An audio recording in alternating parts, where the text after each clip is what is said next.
I'm very happy to welcome Rainer Zehetner today as a speaker or as a webinar panelist.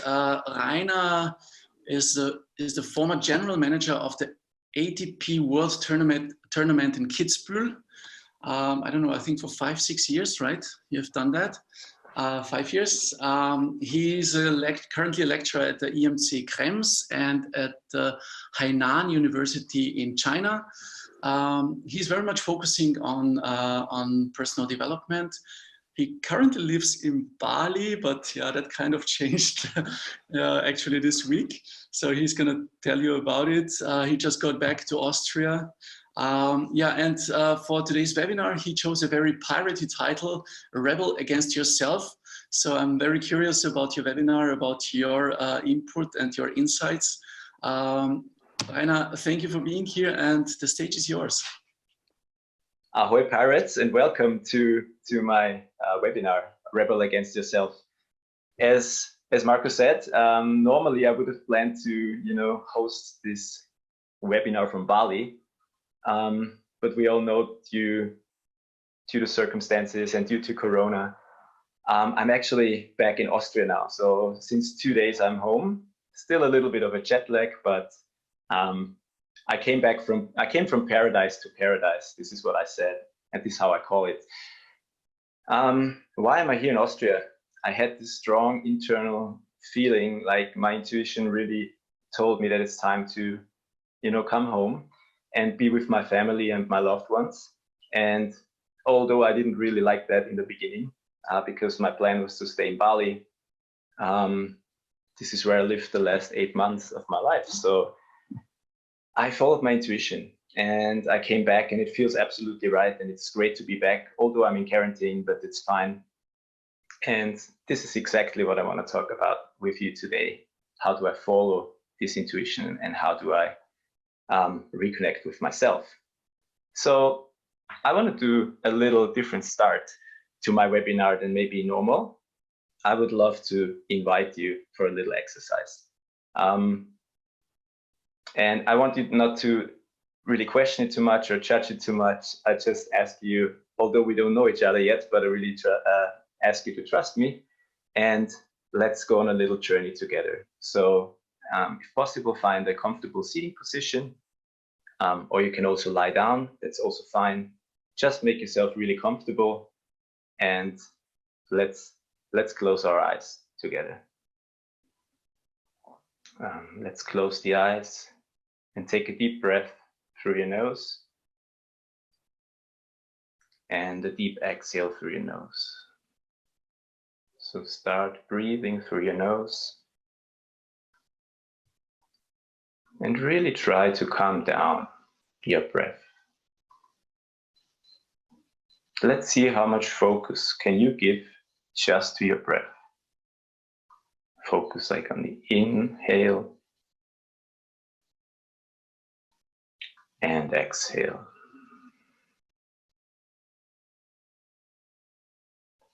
Keep breathing and really slow down your breath, and try to forget everything around you. It's not important what you will do after. It's not important what you did before. Let's just be here all together and focus on the breath. Deep inhale. Deep exhale. Start relaxing your body. Relax your face. Relax your jaw. Try to focus on your breath. Relax your neck, your shoulders. Try to put all your attention and focus on your body.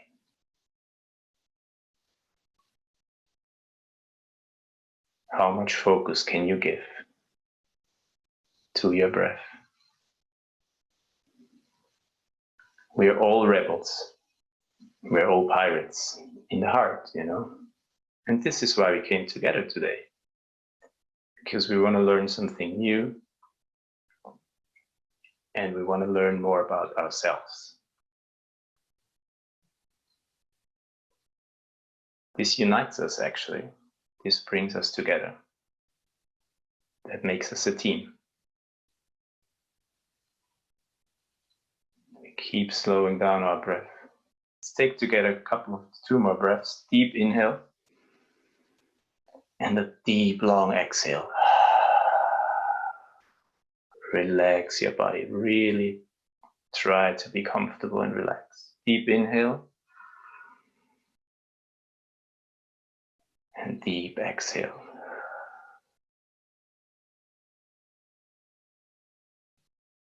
When you're ready, you can open your eyes again and be back together with me, and we'll start the webinar together now. Thank you so much for your trust and for this little travel inside ourselves. I do think and feel that this is very important, that we are able to get to know ourselves much better. I will tell you my story today, and after that I will give you a little bit insights in what I learned, and I want to also share 3 exercises with you that really helped me to reconnect with myself. And in the end, I'm happy to answer your questions and to have a little discussion with you. So yeah, I'm really excited. Let's jump in. Why do I tell you my story? And why do I think it is even important to share my story? Well, first of all, I experience and I strongly believe that every story matters. We are so unique, and we are so we all have a unique DNA code, and we are beautiful as we are. And so every story we tell, we can always learn something from each other. We can always inspire each other. And for a long time, I was really hesitant. I didn't want to share my story from my heart and really talk about it openly. But I realized that it is important, because when I can inspire one person who does that, is maybe inspired by my action and shares their story, it can really, spread, and we can all learn from each other. And yeah, I just love to co-create with others and see other people and other pirates and rebels as my partners. And this is why I share my story today with you. And the second reason why I do it is because I strongly believe that we are the director of our own lives. When you think of a movie, I see so many actors out there. I see everyone is acting in their own life. It's like, oh, life is happening to me. And so I just follow it and I play my role. And I did that for a long time in my life, and it was a good life and I liked it. But then I realized something, and I realized I'm the director of my movie. Life is happening actually for me. And this is amazing. I can create really my own life. It will be bumpy. It will go up and down. Life will throw a lot of challenges at me. But when I realized that these are always challenges for me to learn something, I realized I'm the director of my own movie. I want to change my context, and I create my life. So let's jump into my story. Who am I? This is me 2 years ago. I was 33 years old. This picture, pretty happy fellow. I was the general manager of the ATP tennis tournament in Kitzbühel. I had a lot of responsibilities in my job. I hosted over 50,000 spectators came to our event. I was managing over 350 employees during the tournament. I had a budget responsibility for over 3 million euros. And it was a great job, and I had a lot of fun. And I know we have a lot of viewers this morning who are like students or younger. And so I want to first tell you, how did I get there?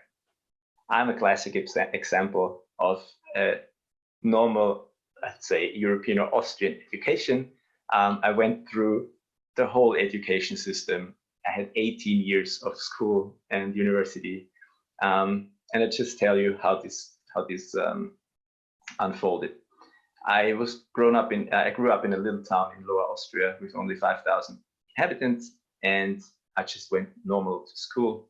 And the only thing that was very important for me was learning and soccer. I was a good student because I loved to learn and I loved the sport. And with 15 years of age, I had to decide either I become a professional soccer player or I go into tourism high school, and do my A-levels there. And at this time, I had no chance to, go through do my A-levels when I play soccer. So I chose the tourism school because I believed that I want to learn and I want to study. So this is what I did, and I kept playing soccer for a long time beside my school. So I finished my A-levels, and then I started to work in a travel agency. Although I had to do an apprenticeship, I had to learn the job. I decided to do it because I thought it's going to be an interesting experience. I can travel around the world. I didn't earn a lot of money, but I just followed, my curiosity. So I started traveling, and I worked as a travel agent for 5 years. And when I got education as a travel agent, because they wanted me to run our little office, I got a lot of training. And through that training process, I just realized how much I love to learn and grow. And I started to study. I decided to quit my job and start studying. And I never planned to study, actually. I always thought I will have a normal job, live on the countryside, play soccer, and this will be my life. And my biggest teacher was actually the travel agency, because when I started to travel the world, I really opened up my mind and I saw the possibilities around the world and what I'm able to do. So I started to study my bachelor, tourism management, full time. And on the weekends, I worked for a small startup business of a friend of mine. He asked me if I can help out. And you see down there is my jobs. There are a lot of different jobs I did beside my studies. And also before already, I worked as a waiter, as a chef, as a barkeeper. And then for my startup, I became a journalist, a reporter, a photographer. I've never learned anything. I just wanted to help my friend who built his company. And we all worked together as a bunch of friends. It was actually really fun and a lot of fun. And then I continued my master's. I did a part-time master. I studied sport and event management, and the startup grow and grow. And I was working as an event manager for the startup company. And we had a great time. There were a bunch of friends working together. On the weekends, I was studying. Saturday, Sunday. It was actually a good life. I was very busy, very driven, but it really paid off, because after 1 year of my study, as I already started to got the offer to work for the ATP tournament, and I immediately became general manager, and I lived 4.5 years in Kitzbühel. So I was living in Kitzbühel. I had a beautiful apartment, a great job, a nice sports car. I had quite a life, what society will tell you, this is awesome. But something was wrong, I had so much experience already. I was over 33 years old. I worked for startups, family businesses, corporations. I got a very great idea of the whole sector, what is out there in the business world. But something was missing, and I didn't really know what it was. And I realized after I read, I started to read some books and ask myself some questions. And what I always did in my life, I changed the content of my life. I got a bigger car. I got a new job. I got the next study. I always put in new content into my life, and I was always quite happy with that, but only for a while. And then it was like, but what's next? Something was always missing, and I didn't really know what it was. And then I realized, I read this sentence: it's not the content of your life that changes your life, it's the context. And my first question was, what is even context? Like, I don't get it. So I tell you a little story to maybe get an idea about context. There's a man walking down the street, and he sees three men working, and he stops by and asks the first guy and says, like, what are you doing here? And the guy turns around, is really grumpy, and says, like, I'm cutting stone. The man is like, oh, that's interesting. So he asked the second guy, he's like, excuse me, what are you doing here? And the second guy was also not very happy and looked at him and said, you know, I do some work to fill my belly because I have to feed my family, my kids. The man is like, oh, okay. And he went to the third person and asked him, what are you doing here, sir? And this guy is turned around with a big smile and he says, I'm building a house for a family. And actually, and you guys know it, all these three men did exactly the same work. And this really kept me thinking. It's like, why are there so many people out there? They're so happy, especially through my travels. I saw a lot of people. I've been to 4 out of 5 continents and in over 30 countries. And I realized the less sometimes people have, the more happy they are. And some people have a lot and they are also happy. But what's the secret behind it? So I thought with context, it does always matter how you see certain things, how you react to situations and how you see life. And so I decided I'll quit my job. In 2018, after the tournament, I went on a long holiday. I went 3 weeks with 2 friends to California. And this is my original picture. We were traveling around California. We had a great time. And it was the first time in 5 years where I really took off some time for myself to slow down a little bit and to, calm down. And I took also some time for myself alone. And I was sitting there on this little rock, I think for 3 or 4 hours. And it's San Francisco. It's one of the most beautiful bays I've been. And I was chilling there. And suddenly I got this strong feeling, I got this strong internal feeling of kind of like knowing I want to quit my job.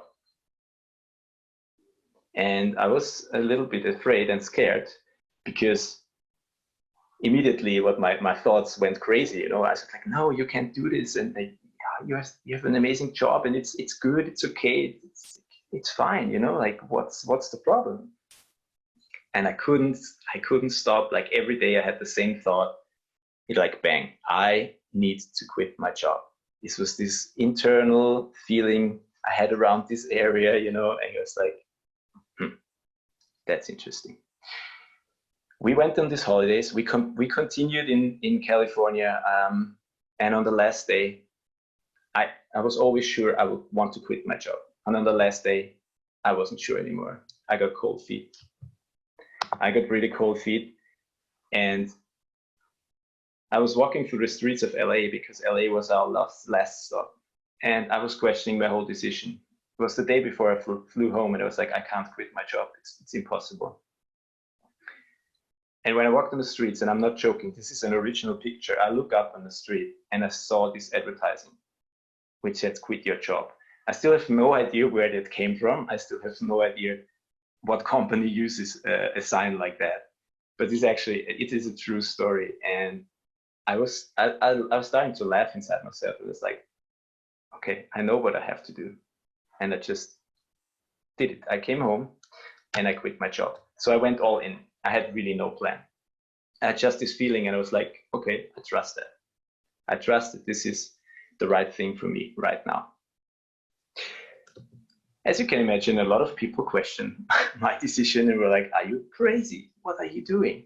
I quit my job. I quit my apartment. I put everything in boxes, drove home to my parents, say, welcome, put everything in the cellar of my parents. And just this gives you a little bit of an idea of what I was feeling. I had the feeling that I'm functioning in my life. I was not living. I was very much in my comfort zone, in my own bubble. I didn't have the feeling that I'm learning and growing any longer as a person. Yes, I learned something new in the job every day, but as a person, I didn't have this feeling. And I felt like an actor. I felt like I'm playing the perfect manager. I was acting as the perfect son, the perfect boyfriend. I played quite a few roles, but it never felt like myself. It never felt like my true path, in a way. And at that time, I just couldn't really understand it so much. I was always very important what others think of me. That was very important for me. It was very important. I was looking for external validation, that I got that what my bosses tell me, and that I got always good feedback. And, I always tried to behave in a certain way, and I always tried to please people. I mean, it's obvious. I tried to be liked, that people like me. So I was behaving in certain ways that people like me. And I just realized, but I think there's more to life than that. I don't want to live my whole life like that. I want to start exploring. But I had no idea what to do. It's like, well, what should I do? I had not really a dream in my life. I was like, I don't even know what I was dreaming of. I achieved so much I wanted to. I was dreaming of a family, but at that point, I didn't have a girlfriend. So I knew that's going to be tricky. So I was like, is there any other thing I always wanted to do in my life? And that was actually one thing. And that was, I want to travel to Australia. And because I had a good job and I saved some money, I was like, okay, let's do it. It was pretty scary. I traveled for the first time in my life alone. You are all pirates, you're rebels. So for you guys, it's maybe even at young ages, you already did that. But I was 33 and I never really traveled alone. And I was like, ooh, it's going to be interesting. But I did it. And it was a very good decision. One of the best I did in my life. I was traveling alone for almost 3 months to Australia. And more importantly, I started to travel inside myself. I started to really figure out, like, who's this Rainer guy? Who is Rainer really? Like, what is this all about? Like, who am I? I just realized I don't really know myself. And so I called it a peaceful and silent rebellion, because it was a rebellion normally is always against something external. It's against system, governments, rules. But I was like,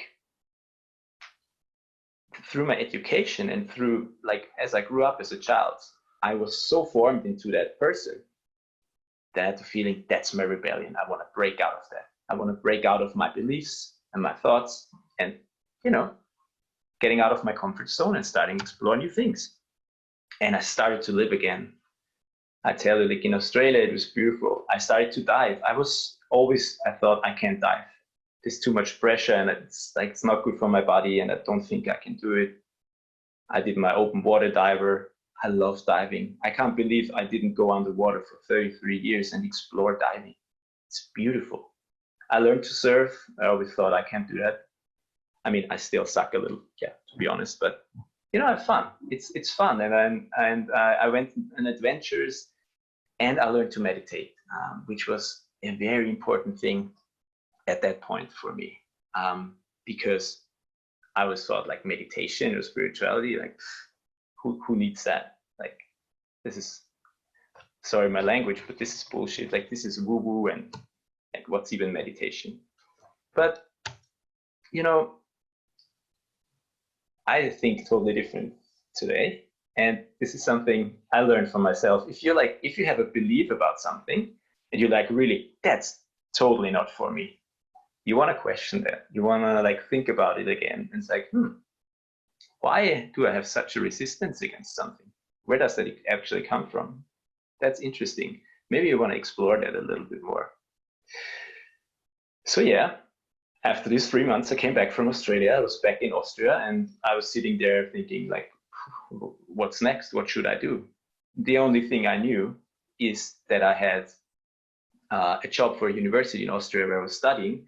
They asked me if I can teach sports tourism, and I was really thankful for that. It was a great new experience to teach in front of students and to connect with young talents and share my experience about the sport and tourism industry.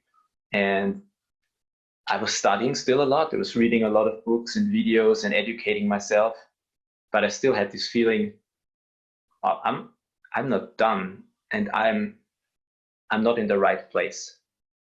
You know, I was starting to live again. I felt alive and joyful, but I felt as much as I love Austria, it's not the right place for me. And so I went to Bali, and this was the next very interesting decision in my life. I was sitting one evening and I was like, I think I want to travel somewhere. I open my browser, I start researching, like Bali comes up. I know, yes, I want to go to Bali. I feel this is the right place. And this is actually me sitting on my motorbike in Bali, staring the sea. I always had a dream, and I realized later, I always wanted to live close to the sea. I feel drawn to the sea, but I always thought, I can't do that. I can't do that to my family, and I can't do that to, you know, my partner at the time, or, well, I have a job here, like this all not possible. And then I realized I'm just making up excuses. I'm making up everything in my mind.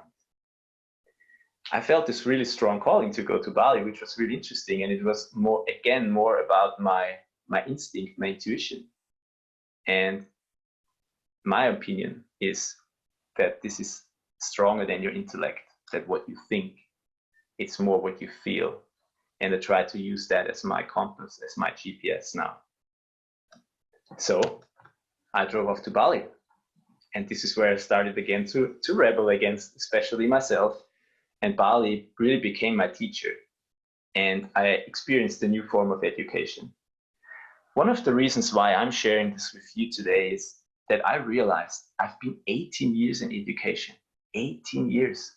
And I did learn a lot of useful things. I have to admit that I learned a lot of not so useful things as well. But the good thing was I built a great community in all the different schools I've been in, all the different studies I did. Like, I always connected with a lot of people, and I have a cool community nowadays. So that was really beautiful. But what I learned is, in my whole education system, I'm not really learning about something about myself. And I realized I don't know myself at all. It's like you think you know yourself, but do you really know yourself? And I started to ask so many questions. And this is when I have one little tip for you. Start, ask questions,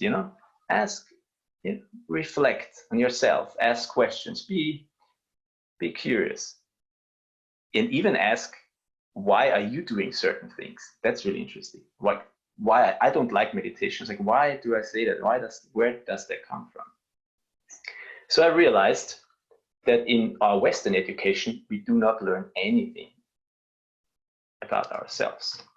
And so what Bali taught me, and I was willing to do it, were things like balance, how to reconnect with yourself, how to know yourself better. And it gave me a lot of new challenges. So for example, I love experiences, because I think when you experience something, you really understand it on a deeper level. When you hear something, you experience it only intellectually. And when you see something, it's like, yes, it's here. But when you really experience something, you like embody it, like you feel it on a different level. So I love experiences. For example, I went for a 10-day meditation camp. It's like 10 days living like a monk. No phone, no music, no writing, no reading, nothing. You get up every day at 4 a.m. in the morning. The only thing you do the whole day is meditating and eating. And it was one of the hardest things I ever did. But it really helps you to get to know yourself better. Really, trust me, that was an interesting experience. I did a yoga training just for myself, just to find out. I was always a very sporty guy, but I was very, I had a lot of tension in my back, and I was never really loose and never really, could let go. So yoga helped me to balance my physical body. That was really interesting. And what else did I do? I turned off my social media for 10 months. No Instagram, no Facebook. Right now, there's also TikTok. At that point, there was not really TikTok yet. So 10 months, I turned it off. I just like, let's see how that goes, let's see what will happen. And I gave myself, the most important thing was I gave myself some time to experience experience new things and to experiment a little bit, you know.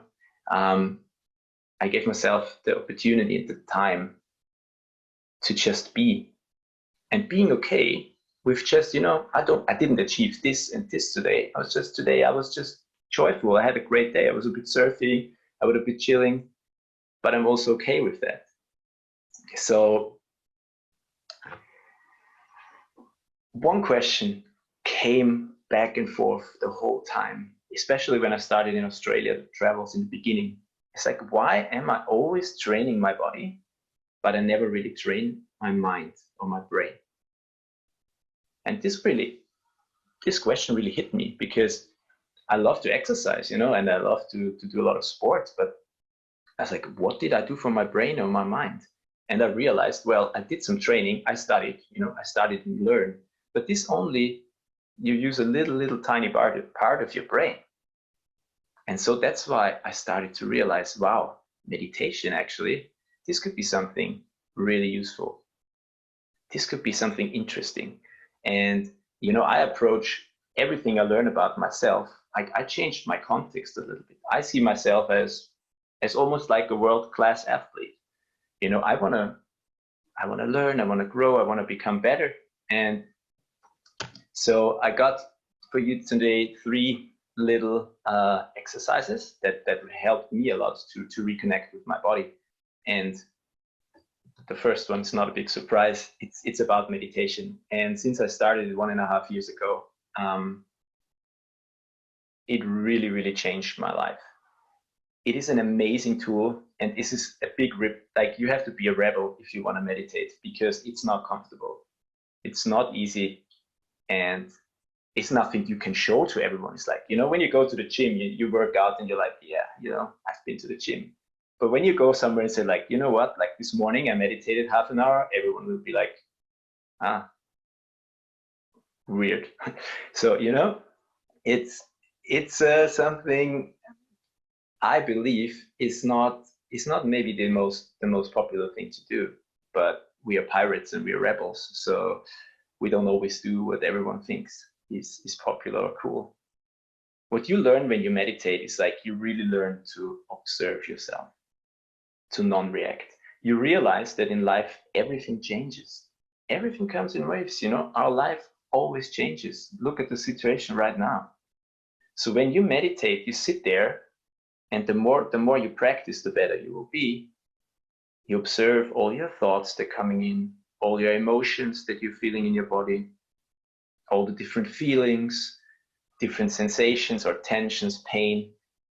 But what you do is you just sit there and you observe it. You're not reacting. You're okay with it. And I mean, there are scientifically proven so many benefits. You know, it's very good for your brain. It's very good also for your heart. It's showing that it also has an effect on your heart and your heart rate if you go into a really deep meditation. It will improve your concentration, your attention. I was so impatient. Now I really learned to be patient, to listen, to be calm. It's actually really healthy. So I have a little exercise for you. You can do it at home. I would really recommend to start meditating daily. And if it's only 10 minutes or only 15 minutes, when you want to start and get into this, I have 2 little exercises that's very easy in the beginning to start with. It's observation. Like what we did, for example, we just observe our breath, the inflow and the outflow of your breath. And you try to do it for 10-15 minutes. There will come, you know, you will think of something, thoughts will pop in and out. Always try to put back your focus on your breath.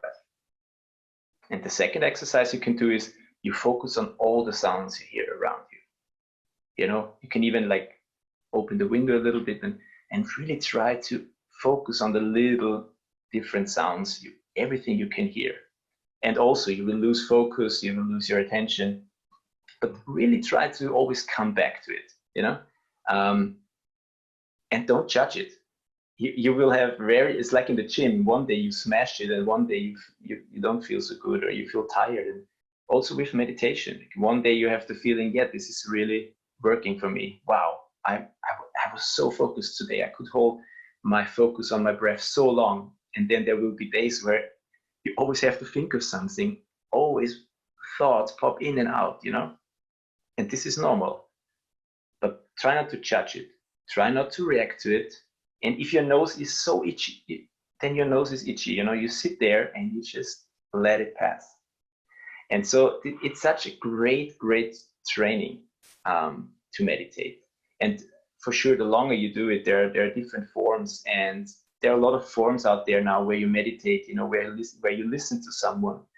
But I really suggest, when you start out, I would suggest to meditate with nothing and do it shorter. Do it 10 or 15 minutes with these two exercises and try to see how much focus can you get and how long you can stay with it. And this is just a little picture for you that you understand maybe meditation a little bit better. I just love it. It's just, you know, in our life, we always have a lot of things. We have our strong ego. Our ego always wants us to be, you know, that everyone likes us, that what other people think of us. And, you know, we have our emotions that come up and go. We are very good with also suppressing our emotions and not letting them up, you know. It's like, oh, I feel uncomfortable. I press it down there. I don't want to feel uncomfortable. Our fears, our thoughts, this is all there. The question is always, who is driving the car?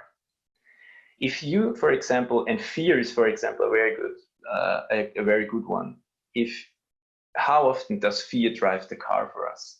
So often we don't do something because we're afraid or we have a fear. Like, no, I can't jump down this little waterfall. I know it's only 5 meters. I know nothing will happen to me, but I'm just scared, and then you don't do it.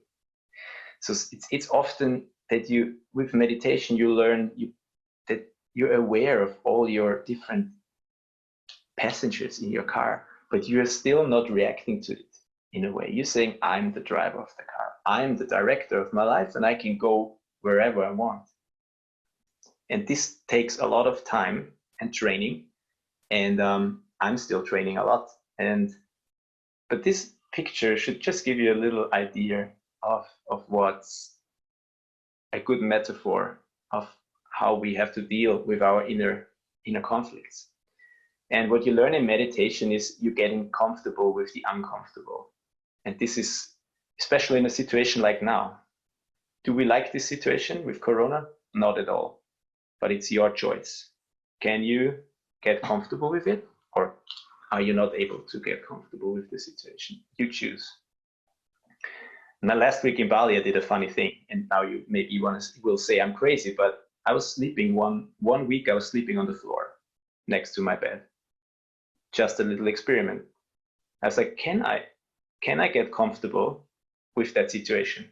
And the first 2 days, I couldn't really sleep in the beginning. I didn't sleep really good because my mind was constantly telling me, and you're lying next to the bed, like, please get up, like, lie down in the bed. Like, what are we doing here? It's just stupid.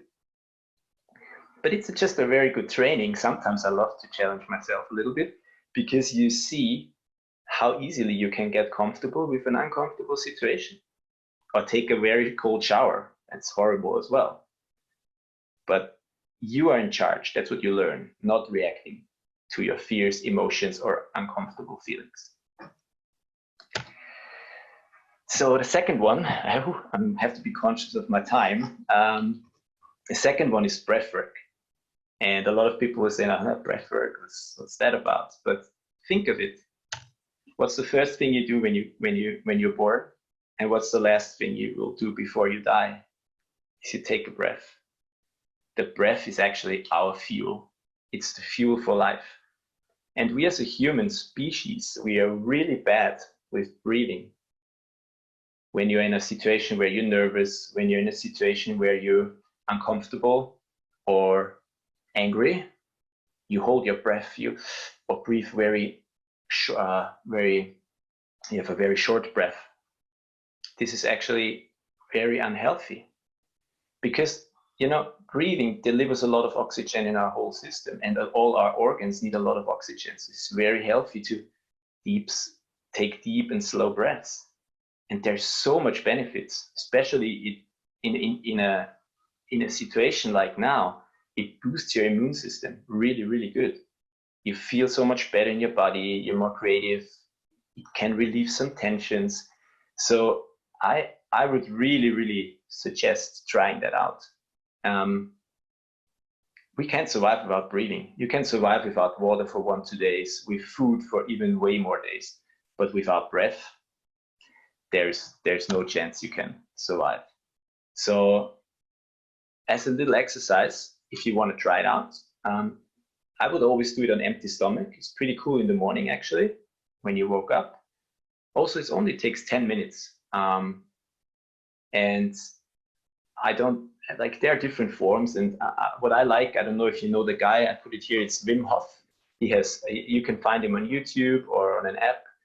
He has a free app, and he trains you to do some easy breathing exercises where you put a lot of breath into your body, in your system, and it changes your whole, it alkalizes your whole body. So it's really an interesting feeling. And when you do it more often, you will see, like, that's your morning coffee, that's your morning tea. Like, you're pumped in the morning, you're like, wow, I got like an oxygen, almost an oxygen shock. I'm ready for my day. And yeah, it's really good. It's really good for your body. It's really, really good for your body. And also with, for example, if you do some movements like yoga, or even when you go for a very slow run, you're just trying to get a lot of oxygen in your body. So really try to be more mindful of your breathing. Take long and deep breaths. It's super healthy. And my third little exercise is journaling. And I'm not saying like you should write a diary. It's not about a diary, what I did today and I did this and I did that. But it really helps you to learn more about yourself. It's really very helpful to change the perspective and to observe yourself. Like, how was I feeling today? How am I doing actually? What's on my mind? So it really helps you to reflect. It releases a lot of stress. Sometimes it's good to just get it out, out of your head, out of paper. It helps you to give you more clarity. You can always go back a couple of days and you see how you were feeling over the last days and what's maybe bothering you and what you maybe want to change. And it's actually a very good also memory. It's very good practice to practice your memory, and it's very good for your creativity. So my suggestion is, maybe before you go to bed, I love to meditate before, that I'm really calm, and then I observe myself. And then before I go to bed, just 10 minutes, I just check in with how I'm doing, how I'm feeling, and I write down all my emotions and all my thoughts. And so these are just 3 little tips for you. And yeah, I think it's worth trying it out. And it helped me a lot in my personal experience for really reconnecting with myself and tapping into my intuition. I ask you a question now. Who are the 3 most important people in your life? And you can even write it in the comments, or you can just think about it for yourself.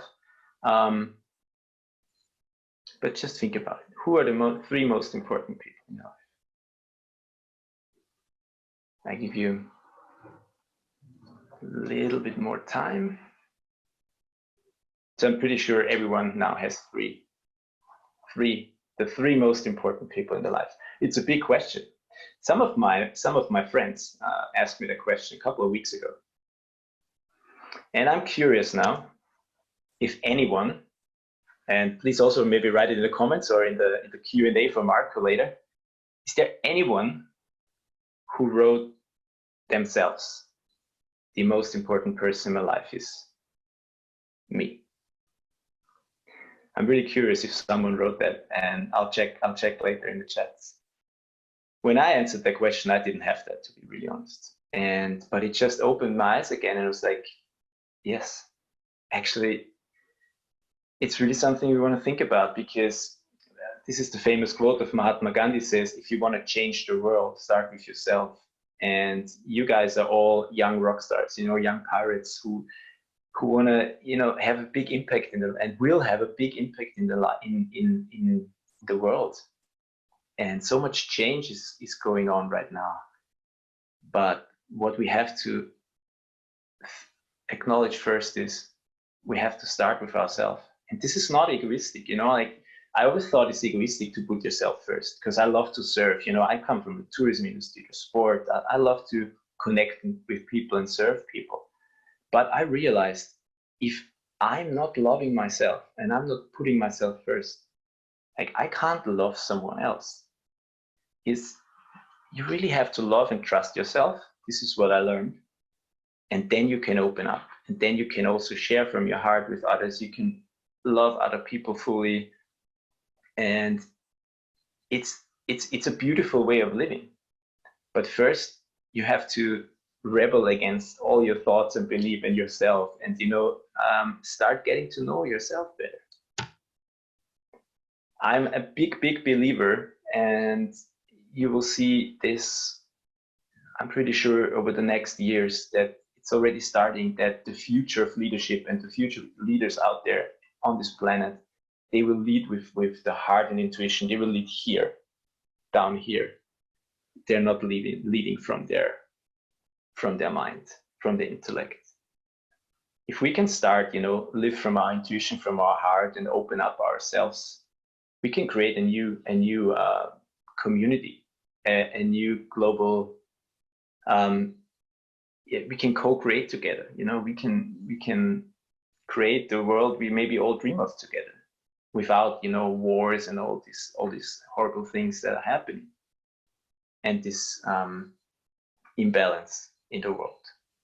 So the question is always, what will you use as your GPS? Will you just follow your thoughts and maybe your ego and maybe your fears, or will you be able to tap into your heart and to your intuition? And it's hard. It's not an easy way. But it's worthwhile. Like I'm working on that very hard, and I put the last 1.5 years, my whole focus is on this, and I really love it. It's a different way of living. It's absolute freedom. I got to know so many amazing people, and yeah, I had so many amazing experiences. And what I can recommend for you guys is, like, define your own values for life. I met a lot of people, and I never had that. I never had values. What are my values? And I came up, and these are my 5 values. If you have to put it down in 5, if I have to only choose 2, it's maybe learning, growth, and love. But my 5 are joy, respect, and responsibility. So I use these as my guiding principles. My intuition and my combination with my values, this is how I live my life. And I always ask myself the question when I come up with decisions, is this actually where I want to go? Does that feel right? Or does it just make intellectually sense, you know? Yeah, so in the end, yeah, in a situation like now we're all in, we should not forget that life is beautiful. Like, we can be still joyful. We are alive. You know, it's an amazing times. It's maybe the most exciting times we're living in right now. I know this sounds very, very weird, and we're all sitting home and we're in quarantine, and I do understand, but we always choose how we react, and we always choose how we see the world. And the world is now full of new opportunities. And we all learned it. It's always changing. The world is constantly changing. We as people and persons are constantly changing. So it will pass, it will go away, and it will be different then. And maybe it's even better. Maybe we can create something better together. So yeah, you always choose. You're the director of your life. And just in the end, I'm finished now. It's like, what am I doing right now? Is what is Context Rebel? I created my own little brand for myself because I thought that's really funny. I never did that before, and it's an experiment. I want to experiment with coaching. This is something I really love doing, and I will do some education on that. And yeah, I love to coach, to mentor people. I love to be creative, create nice content, and co-create with other people. Like, I do believe that we are all not competitors. We are all a team, and we can change the world when we work together. So yeah, if you have any questions, This is my email address, my private one, or you can also follow me in certain channels. Yeah, and just don't take life too seriously, don't take yourself too seriously, and enjoy life and experiment. Thanks, guys. Fantastic. Thank you very much. I'm gonna stop your screen sharing. Yeah. Perfect. Thank you. Thank you. Thank you, Rainer. That was, I think, a very important lesson. I agree on more or less everything on it. There was one thing you said when you know, between training your mind and training your body, you can't see when you train your mind. I actually disagree, because I would have loved to meet you when you were the GM in Kitzbühel. I'm pretty sure you were a different person back then. So I'm sure you can see if somebody's actually working in the field of mindfulness and meditating in the morning, and it's a different person you meet then. But I don't want to challenge your webinar right now. There are a couple of questions actually. Nevena is. Huh? Marco, just challenge me. That's fine. What do you mean exactly? Like we can. I'm sure. Actually, I'm sure that I experienced it myself. You know, when I started meditating, when I did my morning routine, I'm also journaling most of the time. So sometimes I'm a little bit lazy, like right now. But I noticed how I became a different person. I noticed how I approach problems, how I don't know, talk to people even. And I think people notice that. People take notice of, okay, it's a different vibe around the person. So I think you can see if somebody is mindful or practicing mindfulness. And that's what I meant actually. And I know myself when I was like super stressed and you know, not on my at my best in those regards. So I think that's the only thing I wanted to say. I agree. I totally agree. Yeah. Yeah. So, but there are actually a couple of questions. So Nevena is asking, do you have an idol? Do you have a role model? A role model. That's a good one. I think there are different people on this planet that actually really inspire me, and that starts with my parents, who actually, like, they really went, like they were going their way, although it was not a very popular way already a couple of years ago, and they're just doing their own thing, and that they're really inspiring me. I love guys like Robin Sharma is someone who inspires me a lot. He wrote a couple of interesting books. I don't know if you guys know Sadhguru. He's a funny character. He's a very spiritual guy, but he shares some quite cool knowledge. I like Jay Shetty, for example. So I like all these personal development people. I'm really inspired by some of these guys. But honestly, my biggest lesson I learned in the last 1.5 years, or my whole life, was your teachers everywhere. You're the student and the teacher at the same time. And if you're ready, if you're open to it, if you're really open, like, your teacher appears everywhere. And in every conversation you're having, in every story someone's sharing, like, I think there's so much. If you're open to it, you can learn so much. So this is how I try to approach it nowadays, actually. I like that. Yeah. Victor has another question regarding meditation. So how do you stay consistent with your meditation? And wait, there was another one. Somebody anonymous is asking, what to do when you can't let go of your thoughts while meditating? Yeah. As I said, what you learn here is also persistence and patience. Meditation is, and Marco, I'm really happy if you jump in here as well, because I know you like to meditate as well, and this is not a quick fix. This is like, if you go to the gym, and you can't go to the gym, like, work out 5-10 times and that's it, you know. To really see results, this is a very strategic project, I see. So I have some days where I can't let go of my thoughts. The thoughts are constantly popping in, but what I'm trying to do is not to judge it, to judge myself that I'm doing a bad job. It's like I'm trying to observe and really see, okay, what are the thoughts that are popping in all the time? Like, what's really happening? Why am I thinking constantly around this one topic? And not react to it too much. You know, there will be days where you have deep meditations and you almost think like, yeah, now I got it. And the next day, you know, it's yeah, I nailed it, but that's not what its meditation is all about, you know.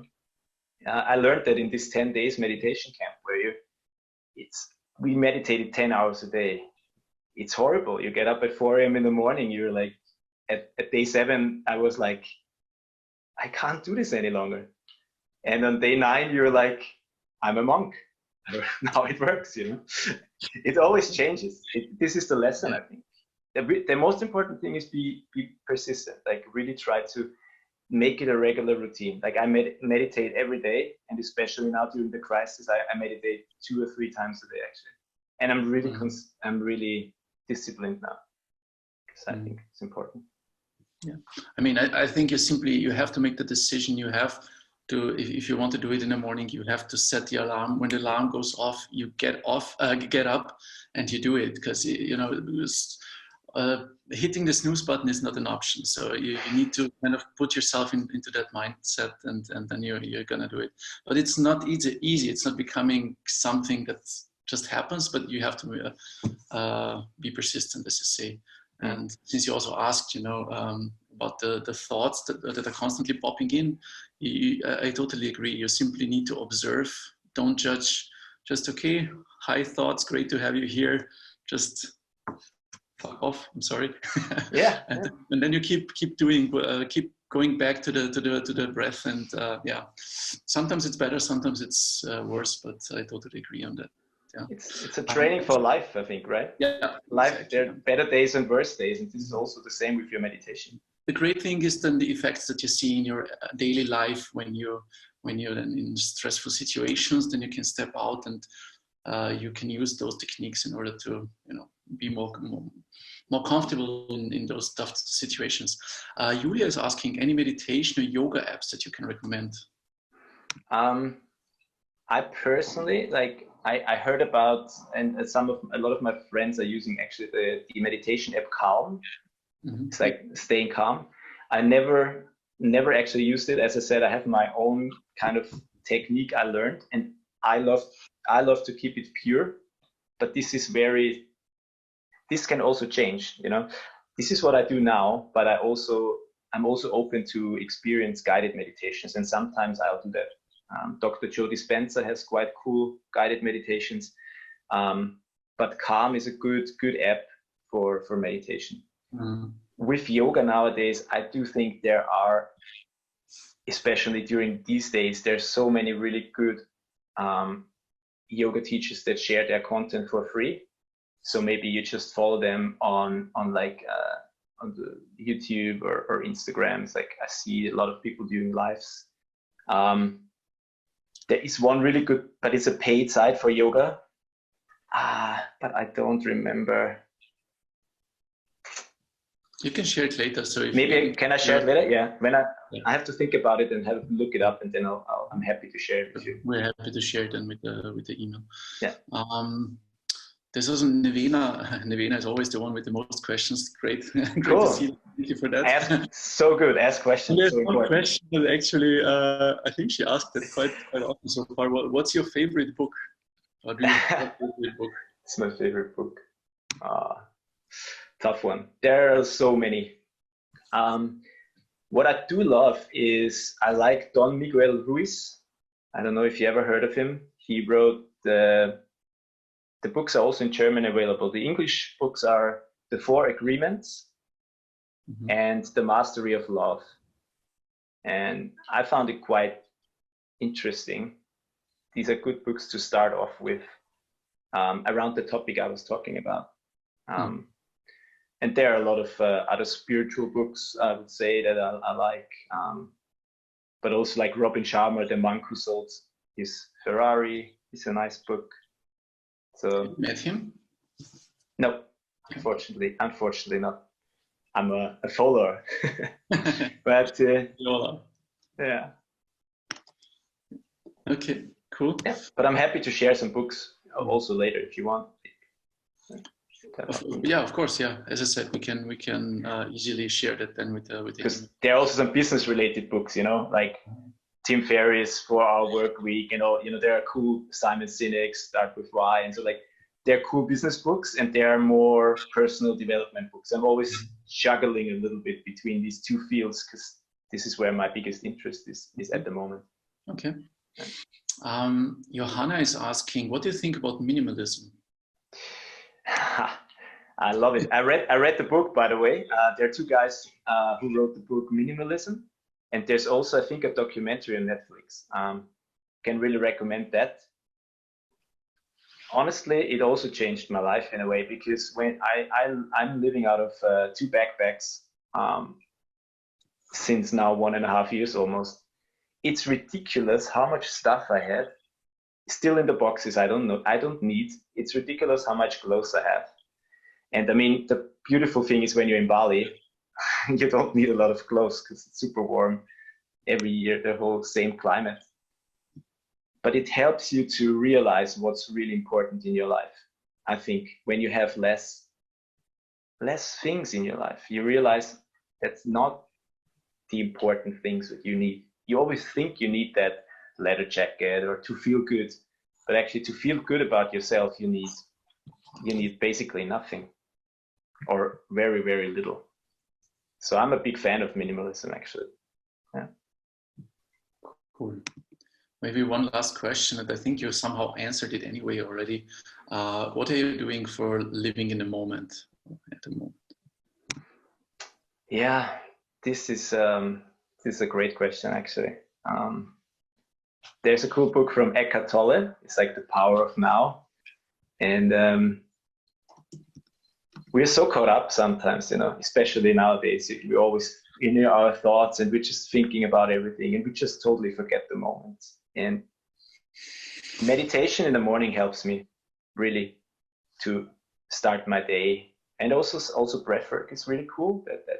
That when you feel your whole body, you're so present. And you constantly have to remind yourself, like in meditation, when thoughts coming in and you lose your track, you're like, oh, you know, it's a practice. It's something you can really practice to be more present. I see it as you know, I love sports, so I always see it as a challenge, as a training, and I try to become better with it. And yeah. Fantastic. Hey, Rainer, thank you very much for being with us today. Thank you for your insights and your life story that you shared. I know it's not easy to talk about yourself. Also, thank you everyone for joining in, for being part of this. So take care, everyone. Bye. Bye. Thank you.